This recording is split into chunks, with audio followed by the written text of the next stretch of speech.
Tout à fait, Vincent. Et je suis ravie de vous emmener à la rencontre de ce lieu unique aux allures de décor de cinéma. Un château dont les origines remontent au XIIe siècle, qui a été endormi, oublié pendant des centaines d'années et qui s'offre à nous aujourd'hui, majestueux, un peu hors du temps. Je retrouve Hubert, propriétaire des lieux, pour en savoir un petit peu plus. Bonjour Hubert. Bonjour Louisa. Alors racontez-moi un petit peu l'histoire de ce château. Mais il faut retourner à l'abbaye bénédictine de Sarlat, au XIIe, où un certain Garin de Camargue, abbé de cette abbaye, a voulu défendre le passage entre Sarlat et Montignac, qui est dessous le château, et puis en frontière du comté de Montignac. Et donc, ça nous donne une tour défensive qu'on voit derrière nous, donc le point de départ. Là, on construit, le château s'agrandit, on a des habitations tout autour, et puis il est entièrement abandonné au XVIe siècle. Fin XVIe, effectivement, le site a été abandonné. Et c'est le régal des archéologues qui n'ont pas d'ajout après ça, et donc peuvent retrouver la vie du XIIIe dans les fouilles qui ont été exercées ici pendant 25 ans. Parce que finalement, le fait qu'il ait été abandonné a permis de ne pas du tout toucher aux constructions et donc de retrouver des traces uniques en termes d'architecture. Alors, vous avez fait un travail incroyable parce que tout le site a été enseveli, la nature a repris ses droits et vous avez fait un travail de dingue pour qu'on puisse voir ce qu'on voit aujourd'hui. Et les gens le ressentent avec émotion, ce livre d'histoire qui se présente à eux. Mais du coup, qu'est-ce que vous avez fait? Vous avez tout déblayé? Qu'est-ce qu'on peut voir aujourd'hui? On a tout dégagé, effectivement, retrouvé, c'est pas encore fini d'ailleurs, à la vérité, et puis on a consolidé tout ce qui est hors sol. D'accord. Ça nous permet aujourd'hui de découvrir par exemple le four à pain, qui est des origines, cette tour, on l'a dit, majestueuse, les couloirs, les escaliers, c'est vraiment incroyable de voir tout ça. Et puis il y a aussi quelque chose d'assez particulier en bas.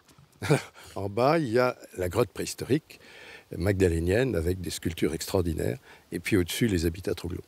Et donc, un site qui remonte à 15 000 ans en arrière, assez exceptionnel. Ce que je vous propose à vous, Hubert, c'est qu'on aille se rendre dans ces habitats troglodytes, et puis vous, retrouvez-nous tout à l'heure pour cette visite qui, je vous promets, va être pleine de surprises. On y va ? Vincent, me voilà à présent sous le château et je vous emmène à la découverte d'une drôle de grotte taillée à même la falaise qui n'est autre qu'un habitat millénaire. Je retrouve de nouveau Hubert qui nous y a précédé. Rebonjour Hubert. Lisa. Alors on est où là? Dans un habitat de falaise, un habitat dit troglodytique, où les hommes vivaient et se protégeaient surtout. On sait que les hommes l'ont occupé jusqu'au Moyen-Âge, peut-être même au-delà, mais de manière régulière jusqu'au Moyen-Âge. Est-ce qu'on arrive à dater les origines de ces habitats? Très difficilement. Je dirais entre l'histoire et la préhistoire, ce qui fait une longue tranche de vie. Déjà. Oui, ça fait pas mal. Alors ici, on est probablement dans ce qui devait être une salle de séjour. Avec derrière nous les habitats pour les animaux. Donc les tables. Les tables, et qui leur permettaient d'avoir la viande. Parce qu'à l'époque, en fait, les animaux étaient logés au même endroit que les hommes. Pas essentiellement, mais dans certains cas de refuge, oui, et qui leur donnaient le chauffage en même temps.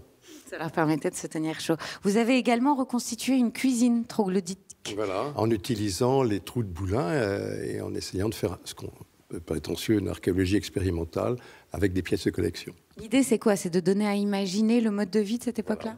Voilà. Avec donc ces panneaux, cette exposition qui permet le chanvre qui était cultivé en dessous, l'huile de noix qui servait à l'éclairage, etc. Vous organisez aussi ici un certain nombre d'événements, d'ateliers?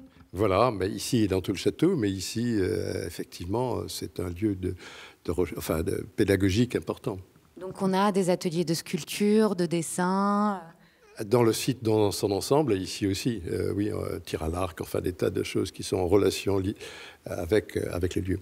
Ça vous fait quoi, à vous, justement, d'ouvrir ce lieu à la visite? Mais c'est un plaisir et c'est la réalité de l'ensemble du site d'être un lieu où les gens peuvent avoir l'émotion et ce livre d'histoire qui s'offre à eux. Et c'est vrai qu'on ressent une réelle émotion. Merci beaucoup Hubert. Je voulais vous montrer une dernière petite chose. On découvre des choses assez étonnantes quand on visite ce genre d'habitat, notamment ceci. Eh bien, sachez que c'est un lit. Et oui, on dormait tout simplement sur une paillasse de paille comme ça. Donc, je vous invite vraiment à venir découvrir ces habitats troglodytiques, mais aussi le château et toute la nature environnante. Je vous promets que ça vaut le détour.